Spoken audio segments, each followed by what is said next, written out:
Orang akan pandang shaft ni, target yang kita nak target, shaft arrow pada target. Itu teknik salah satu memudahkan untuk dapatkan dia punya ketepatan dalam memanah.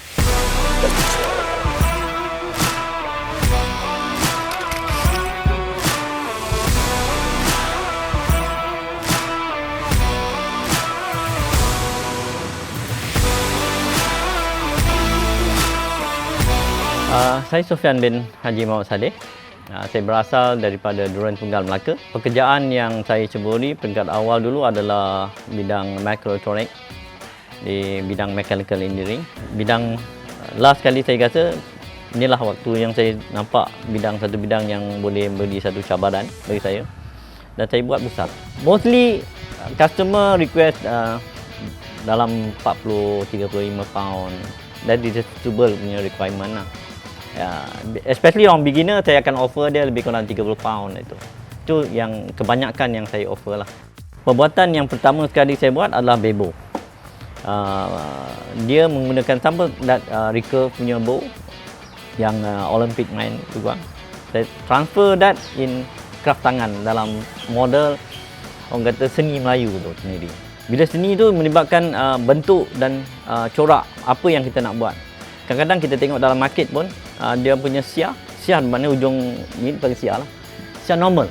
Semua kebanyakan ada normal siar bentuk, dan mereka jarang buat bentuk-bentuk yang ganjil. Kami di Taminsari gunakan teknik bentuk siar yang berbeza-beza, kayu yang berbeza-beza, special kayu yang kita gunakan.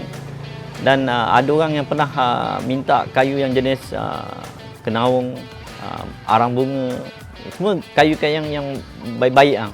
Dan kebanyakan yang saya implementkan dekat Taminsari, saya gunakan tanduk kerbau dan kayu ciku. Trademark Taminsari saya ciku. Kayu ciku dia halus. Kedua, dia mempunyai ciri-ciri kemampatan dalam kayu itu sendiri. Dan apabila kita raut dia, kita buat finishing dia dengan licin, kita spray dia dengan liquor saja. Tak perlu nak kata pakai cat ke apa ke, ataupun pakai vernish yang berwarna-warna. Dia clear je, dah timbul dia punya kilat dia.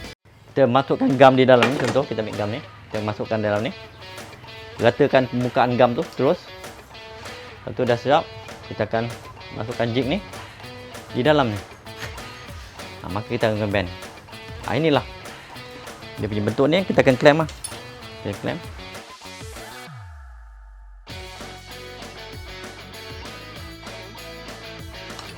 Simple as that.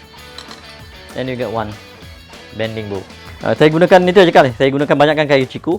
Ni kayu ciku. Handle dia pun kayu ciku. Ini epoxy fiber. Dia ada 3 jenis tali lah. Normally kalau kita akan guna Detron tali yang specially made soft. This is a winding. Alat yang di wind kan untuk dapatkan bow tu sendiri. Kita wind. Sini pun di winding. Ini kekuatan dia. Poundage dia depends lah berapa ply. Yang ply maknanya lilitan benang yang perlu dipakai untuk satu bow. Lagi tinggi poundage dia, ply dia lagi banyak.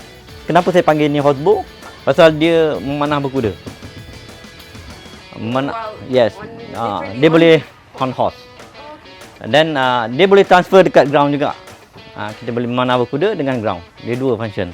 Tapi kalau untuk yang klasiknya seperti ni, this is klasik lah. Klasik itu saya kata dia lebih kepada seni lah. Ini yang orang-orang peminat lah. Saya pun check dapat market mana-mana company ke ataupun orang-orang yang video yang mereka tak sama. Maka dia semua saya tak pattern aja lah, itu saja. You don't mind lah if it's not pattern set. No. Because I give opportunity to all. Nak buat pun okay, carry on. You make. Apa yang saya buat, you boleh buat. Carry on. Because rezeki milik Allah. You buat, saya dapat ilmu lain yang saya dapat lagi. Sebab tu cakap, when you give people free, Allah will give extra free.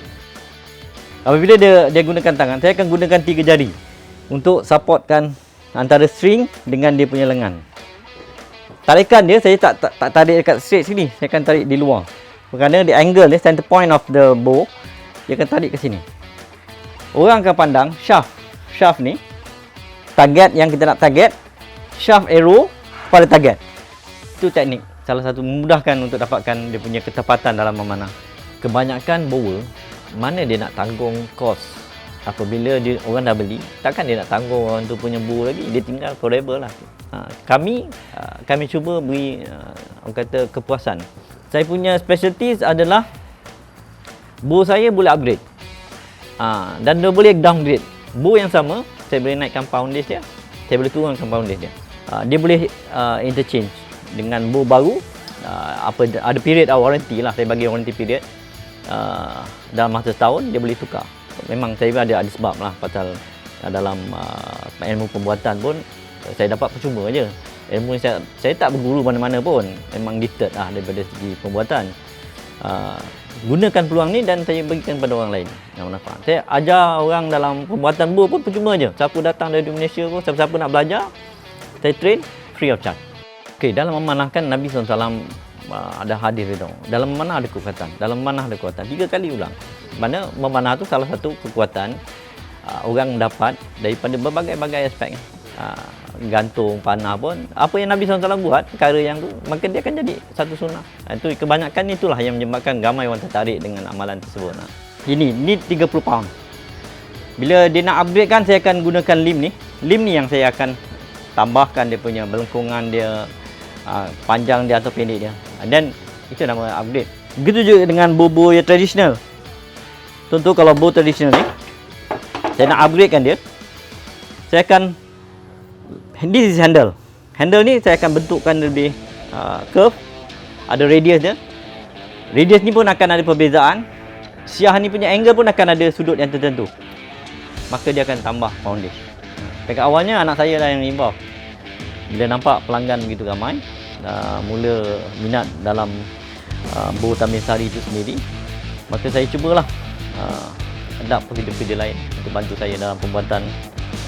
Nampak macam satu perkara yang susah nak buat, tapi bila you exposekan benda ni, teknik-teknik yang betul, because I'm bukan technical ada involvement dengan management, dengan kiraan tertentu.